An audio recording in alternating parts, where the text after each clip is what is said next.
Winning is a habit. Unfortunately, so is losing. These are the words of Vince Lombardi, regarded as one of the best football coaches of all time. Now, are your habits making you win or are your habits making you lose? In this video, we're going to learn how to build good habits and get rid of those bad habits.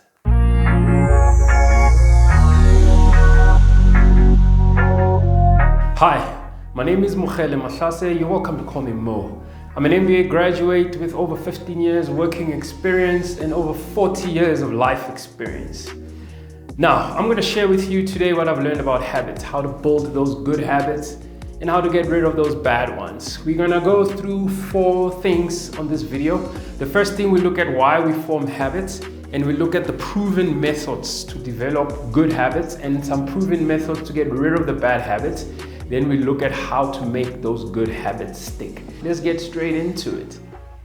Why do our brains form habits? It's actually to preserve energy. If we look at the human body, the brain only constitutes 2% of the body weight, but it uses up 20% of all your energy. The brain is an energy sapping machine. So the brain actually forms habits to be more efficient. It wants to release some of that energy for other functions. So the most energy sapping thing you can do is basically try to make a decision. So the brain tries to make the decision for you so that it doesn't use up all that energy for you to make a decision. Now, how does the brain select which activities it's going to decide for you and which activities is it going to leave for you to decide? It uses a very simple method, and that's repetition. If you repeat something long enough, the brain assumes it doesn't need to remind you to do that thing because you've repeated it so many times. The process is called the 3 R's. You can remember the 3 R's. It's reminder, routine, and reward. So there's always a reminder. So a reminder could be time of day, like when you wake up, then you're thinking of that cup of coffee. And then the routine is the routine you follow when you make your cup of coffee. And the reward is that great feeling you get after your first sip of coffee. So that behavior is repeated over and over, then it just becomes automated. Simple things like brushing your teeth as well. There's always a reminder. Maybe you put your toothbrush where you can see it. So the toothbrush is a reminder. The routine is brushing of the teeth, and the reward is just your mouth feeling fresh. There's a whole lot of things you can think of, but that's how habits are basically formed. Now, with this understanding, how can we form good habits and make sure that we get rid of the bad ones? So the brain is a very, very clever piece of equipment. What does it do? It does 2 things mainly. It seeks pleasure and it avoids pain. So anything that it knows the outcome is gonna be pleasurable, it seeks. And anything where the outcome is going to be painful, the brain is going to avoid it. That's why anything that's associated with pain, like eating vegetables and salad, or running, or reading, or anything that you have already associated with pain, your brain will avoid. And anything that you've already associated with pleasure, the brain will actively seek it, whether it's chocolate, whether it's that glass of wine, whether it's that cigarette, and it could be good things as well, like brushing your teeth. It feels pleasurable, so the brain will gravitate towards it. Now, in order for us to form good habits, we need to trick the brain. We need to take those things that are perceived to be painful, and we need to teach the brain to make them pleasurable. Let me give you a few examples. When I started running, obviously it's difficult to wake up early in the morning, especially in winter, to go out and run. But I tricked my brain. I followed the 3 R's. So the first thing is there was a reminder. My reminder is before going to bed, I put up my running shoes with my socks, with my running gear there. So as soon as I wake up, that's the first thing I see. So I'm reminded that I need to run. And then instead of telling my brain that I'm going to run, because the word run is associated with pain, I would tell my brain that I'm going for a lovely walk. Okay, I'll just say I just need to walk, and make it as small as possible. Don't say you're gonna walk 5Ks or 10Ks or whatever. Just say you're gonna walk around the block, or you're gonna walk 200 meters. Make it as small as possible. The most difficult thing to follow good habits is starting. Once you've started, once you're out there and you are walking, you find yourself running, you find yourself following through on those things. So if you want to form good habits, get a reminder. So let's say you want to read, put a book close by so that when you see the book, there's a reminder. And then don't tell yourself that you are going to be reading like 20 pages or something like that. The brain might see that as painful unless you absolutely love reading. So all you need to do is say, all I'm going to do is just read one paragraph.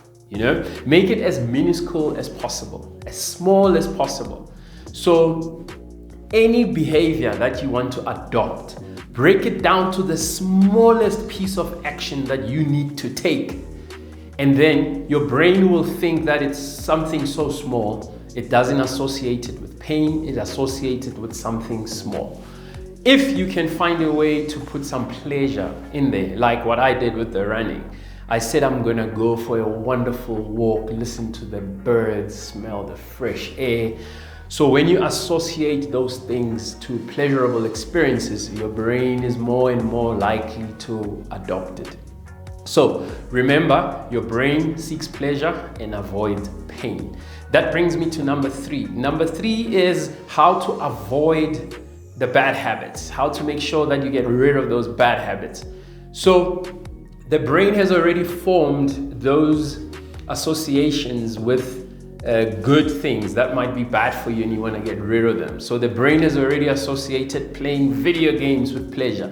It's associated like using social media for a long time with pleasure. So what you need to do is rephrase and tell your brain the opposite story. I'll give you an example.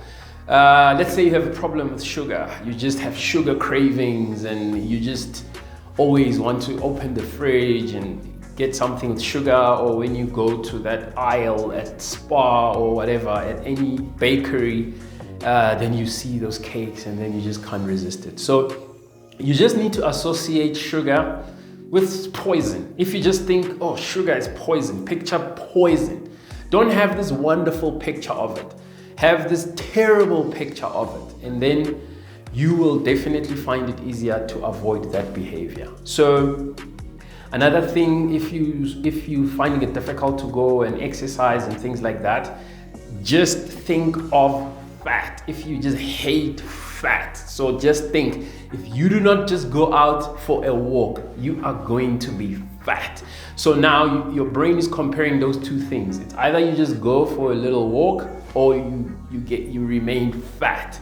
So try as hard as you can to associate the negative habits that are bad for you, that you want to get rid of. Just associate them with negative things. And another easy thing to do is just don't put the reminder. So the reminder is usually what leads to the routine and what leads to the reward. So if you can find a way to get rid of the reminder. I'll give you a simple, funny example that I used at home. I used to just open the fridge and I would have sausages, out of nowhere. I would just, if I'm bored or anything, I'd open the fridge and have a sausage. So what I did is I made it difficult for myself to have that sausage. I took those sausages and I put them in the freezer. What was the outcome?